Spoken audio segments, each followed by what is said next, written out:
안녕하세요. 홍성 YMCA 정재영 사무총장입니다. 오늘은 2부 순서로 이제 충남형 민주시민교육 교사형 교재가 어떻게 디자인되었고 어떤 흐름으로 진행되었는지 좀 설명을 드리려고 따로 이렇게 순서를 가졌습니다. 1부 순서와 중복된 내용이 좀 있지만 2부만 또 보시는 분들이 또 생기실 것 같아서 이렇게 중복되지만 흐름이 끊기지 않게 하기 위해서 좀 말씀드리겠습니다. 여기 서두에 보이시는 것처럼 이건 교사용 교재입니다. 왜냐하면 이 책이 디자인 됐을 때 이미 저희들이 홍성 민주시민교육 네트워크가 안에서 내부적으로 공감된 건 뭐냐면, 교재를 이렇게 고정된 교재를 만드는 것이 중요한 것이 아니라 결국은 교사가 교재여야 된다, 이런 생각을 가졌기 때문에 민주시민교육 교재가 교사용으로 나온 겁니다. 목차는 기본적으로 반법론, 교실 안에서의 민주시민교육, 교실에서 교실 밖으로의 민주시민교육, 교실 밖에서의 민주시민교육, 이렇게 진행됩니다. 반법론은 좀 이야기를 좀 이렇게 다뤄보려고 해요. 기존의 학교에서 우리가 같이 배웠던 거는 객관주의적 교육이죠. 그래서 고정적인 것, 1 더하기 1은 2다, 뭐 이런 고정적인 것, 그것을 역사적, 공간적, 범우주적인 성격을 가지고 있죠. 그리고 규명해야 되고 예측이 가능하고, 절대적 진리와 지식을 추구합니다. 근데 이 민주시민 교육은 구성주의의 관점으로 진행되어야 된다고 보고 있어요. 그래서 개인의 사회적 경험을 바탕으로 개인의 인지적 작용을 지속해서 구성하고 재구성되는 것, 이것이 지식이다. 다시 말해서 지금 우리가 알고 있는 것이 언제 바뀔지 모르잖아요. 근데 그런 것들을 우리가 바뀌었을 때 적응을 잘하고, 그리고 바뀌는 거를 주도할 수 있게끔, 그것이 민주주의가 앞으로 발전했을 때 시민으로서의 역량으로 필요하다, 이렇게 본 겁니다.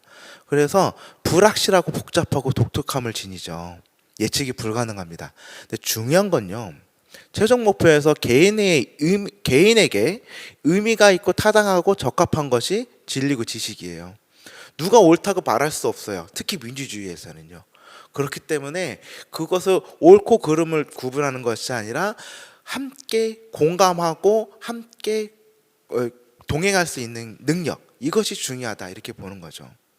이 얘기를 왜 하냐면요, 이거는 독일의 민주시민 교육이 중점 내용입니다. 계속 바뀌죠. 계속 과거사 청사는 끝까지 나오긴 합니다. 근데 결국은 이제 2000년대에 이르러서 이제 테러리즘을 이해하기 위한 이슬람 문화, 뭐 이런 식으로 좀 넘어오긴 했지만, 계속 교육의 중점 내용이 변한단 말입니다. 그러면 우리가 이걸 객관주의적으로 이때는 이렇게 행동해야 됩니다 라고 배웠다면, 우리는 10년에 한 번씩 재교육을 받아야 돼요. 여기서 비용이 발생하거나 세대 차이가 납니다. 이런 사회적 비용을 줄이기 위해서라도 민주시민 교육은 구성주의로 판단되어야 된다, 이렇게 보는 거죠. 그래서 민주시민 교육의 목표를 이렇게 좀 그림으로 표현해 봤습니다. 우리가 한 사람 이상, 두 사람 이상 있으면 갈등이 생기잖아요. 갈등을 해결하기 위해서 협의하고 토론하고 대화하고 그러죠. 그런 결과물들이 결국 합의가 되고, 합의를 실천해야 되죠. 근데 실천을 하게 되면 신뢰가 쌓이고, 실천을 하지 않게 되면 신뢰가 깨집니다. 축소되거나요. 그러면 그 신뢰는 다음번 있을 갈등에서 사회적 비용으로 발견할 수 있게 됩니다. 신뢰가 발생하게 되고 신뢰가 강화되면 사회적 비용이 적게 들겠죠. 하지만 신뢰가 깨지면 사회적 비용이 많이 듭니다. 제가 나한테 다시 사기치지 않을까? 쟤를 믿을 수 없어. 근데 왜 쟤랑 또 대화해야지? 이런 감정적인 것들, 혹은 실제로 협약을 하거나 협의를 할 때 그런 과거의 경험들이 사회적 비용으로 갈등에 부과된다는 거죠. 그래서 이 민주시민교육, 저희가 제시하는 민주시민교육은 이런 사회적 비용을 줄이기 위한 민주시민 교육의 역량을 키우는 그런 교재다, 이렇게 이해해 주셨으면 좋겠습니다. 그래서 저희가 아까 말씀드렸다시피 처음엔 교실 안에서의 민주시민 교육이잖아요. 교실이라는 것은 교육이 일어나는 한정된 공간, 이것을 교실이라고 정의합니다. 그러니까 학교의 교실도 교실이지만 우리가 어떤 한정된 공간에서 워크숍을 한다거나 세미나를 한다거나 그 모든 것이 결국 교실이 되겠죠. 그래서 1차 시에는 민주시민 교육의 이해에 대해서 우리가 왜 민주시민 교육을 배워야 되고, 그리고 우리가 사는 사회가 민주공화제인 이유, 그리고 민주공화제가 무엇인지에 대해서 처음엔 강의를 한번 해줘야 되겠죠. 그러고 나서 우주재난, SOS, 식빵 코딩, 부러진 연필 이런 식으로 대화 방식을 훈련하는 그런 교육이 이렇게 진행이 되는데요. 우주재난 SOS는 달 여행을 갔다가 불시착을 하는 시나리오거든요. 근데 거의 생존을 위해서 15개의 물품을 우선순위를 정해서 구해야 됩니다. 개인이 먼저 혼자 해보고 그 다음에 집단끼리 모여서 토론하고 결의하고 순서를 정해요. 그 다음에 정답을 맞춰보는데요. 개인이 판단했을 때, 단체가 판단했을 때 내용이 달라지겠죠.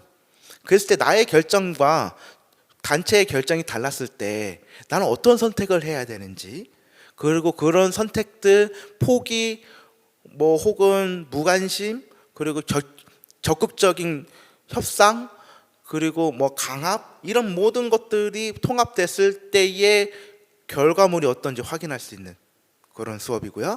식빵 코딩은 저의 손이 교수자의 손이 로봇이다 해서 왼쪽 1번, 2번 손가락으로 숟가락 손잡이 부분을 짚는다, 이런 식으로 코딩을 하는 겁니다. 그래서 빵에 잼을 묻히는 것이 목적인데요. 잼을 먼저 묻히는 팀이 이기는 거예요. 그때 혼자 해도 되고 여러 사람이 그룹 져서 해도 되지만, 이제 궁극적으로는 어떤 프로젝트와 어떤 사회적 문제가 발생했을 때 그룹 내에 유기적인 역할, 그리고 그것 역할을 나누고 그 역할이 성실히 이행됐을 때 나오는 어떤 효율성, 이런 것들을 깨달을 수 있게 되는 그런 수업이고요. 부러진 연필은 한 사람에게는 연필, 한 팀에게는 연필, 한 팀에게는 칼 혹은 연필깎이, 세 번째 팀에게는 종이 20장을 줍니다. 그래서 이 종이를 협상을 통해서 연필을 깎아서 종이에 동그라미를 그리고 그 동그라미를 그린 팀이 이기는 그런 건데요. 이거를 통해서 상호간에 매번 협상을 할 때마다 상호간의 신뢰가 얼마나 중요한지, 그거에 대한 결과를 알게 되는, 그러니까 게임을 이기고 지고가 중요한 것이 아니라 신뢰가 어떻게 우리에게 작용되는 건지 깨닫게 되는 그런 기초적인 민주시민 교육이라고 할 수 있습니다. 그 다음에 이제 국제 기후 협약 게임인데요. 이것은 이제 MIT에서 만든 그 시뮬레이션을 클리메이트라는 비영리 단체가 시뮬레이션을 제공하는 그런 게임인데요. 실제 유엔 기후 협약에 대한 시나리오를 제공하고요. 이거를 통해서 국제 간의 민주 시민이 어떻게 다시 할게요. 이 게임을 통해서 그래서 가상의 유엔 기후 협약 당사자가 돼서 국제 관계에서의 민주주의 제도가 어떻게 발현되고, 그거에 대해서 갈등 당사자는 어떤 느낌이고, 그래서 이렇게 결과가 현실에서 나타난다는 것을 논쟁적으로 깨닫게 되는 그런 프로그램입니다. 근데 이 게임을 이해하려면 학습자들의 대부분이 생소하기 때문에 5차 시에는 이론, 6차 시에는 그 첫 번째 한번 게임을 시뮬레이션 돌리고 그 다음에 8차 시에서 2번을 하는데요. 그 이유는 당사자가 대부분 그룹핑이 선진국 그리고 개발도상국, 이 그룹이 2개로 나눠지기 때문에 그렇습니다. 처음에 선진국 혹은 환경운동가라든가 로비스트 같은 어떤 플레이어가 됐다가 그 다음에는 다른 국가 그리고 다른 플레이어가 되면서 그런 서로 간의 상충 관계를 이해할 수 있는 그런 게임이고요. 피셔링 게임은 해양 자원을 우리가 남획했을 때 나오는 결론, 이제 그거를 알려주는 건데, 왜 우리는 남획할 수밖에 없고, 남획을 왜 지금 하고 남획을 못 막는 이유에 대해서 스스로 깨닫게 되고, 그에 대해 실천적인 결과물을 까지도 이렇게 진행될 수 있는 그런 게임입니다. 감염병 시뮬레이션은 요즘 코로나로 좀 되게 핫해진 게임인데요. 국가가 정책을 결정하고 판단을 할 때는 항상 현상에 딱 맞추지 못하고 지연이 되잖아요. 지연이 됐을 때 우리의 결과가 이렇다.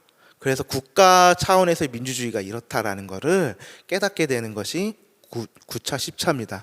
이것들이 다 진행이 됐을 때 이제 국가, 국제 그리고 교실 안에서의 민주주의 사회가 이렇게 진행되고 대화는 이렇게 돼야 된다. 이런 거를 이제 중간고사가 지나고 나서 한참 배웠잖아요. 그러고 나서 11회차 때 시민의회에 대해서 운영 방법을 가르쳐주고 의제를 충분히 고민할 수 있게끔 1시간을 할애를 합니다. 이 시간을 통해서 학생들이 진짜 자신들이 공감되어 있는 의제를 설정할 수 있도록 도와주고요. 제 경험으로는 혁신학교 청소년들을 만났을 때는 아무래도 좀 기존에 다니던 학교보다 이번에 새로 진학한 상급 학교가 규제가 적어서 그런지 불만이 조금 없긴 해요. 근데 그럼에도 불구하고 핸드폰 수업 시간 핸드폰 소지의 문제라든가 이런 거는 좀 논쟁적으로 일어나기도 하고요. 여름에는 개고기 식용 문제, 그리고 나머지는 뭐 술 담배는 왜 청소년을 못 하는가에 대한 문제, 그리고 노키즈 존 문제, 뭐 이런 것들을 함께 시민의회를 통해서 풀어보긴 했었습니다. 그래서 여기서 중요한 건 12차, 13차 때 여론조사를 3번, 4번 해요. 그 이유는 그 진행 상태에 따라서 찬반이 나뉘어지는데 반드시 무응답이 있어요. 근데 무응답이 대부분 4차시, 1차시에서 4차시로 가면서 무응답이 줄거든요. 근데 이게 뭔 얘기냐? 이 의제에 대해서 자신의 의견이 생겼다. 무관심하지 않는다. 이런 걸 의미한다고 저희는 판단을 해요. 그래서 어떤 세상에서 그 학교 밖에서의 민주주의 사회를 생활을 할 때 무관심하지 않고 자신의 의견을 논리 있게 가지게 할 수 있는 그런 역량을 키우는 그런 프로그램이라고 생각을 하고요.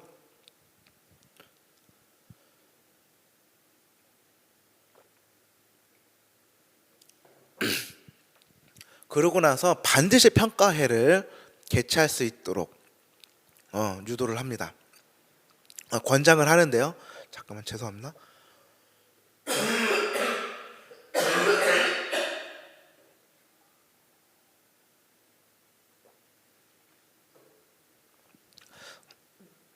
네, 14차시에는 반드시 평가회를 할 수 있도록 이렇게 권장을 합니다.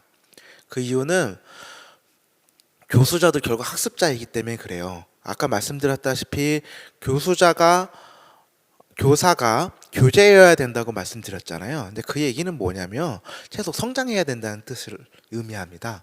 그래서 학습자와 함께 피드백을 받으면서 수업을 자꾸 발전시키고 조심해야 될 것들, 유의해야 되는 것들, 강조해야 되는 부분들, 이런 것들을 14차시 그 마지막 평가를 통해서 스스로 성장을 해야 된다, 이런 말씀입니다.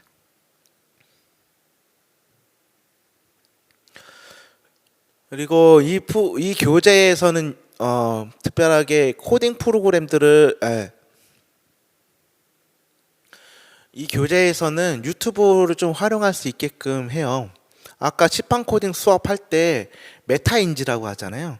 여러 가지를 통합적으로 인지할 수 있는 능력을 학생들한테 키울 때는 사실 자극이 좀 필요한데요. 칠판 코딩을 할 때 아이들이 절대 핸드폰을 쳐다보지 않아요. 막 쓰기 바쁘거든요.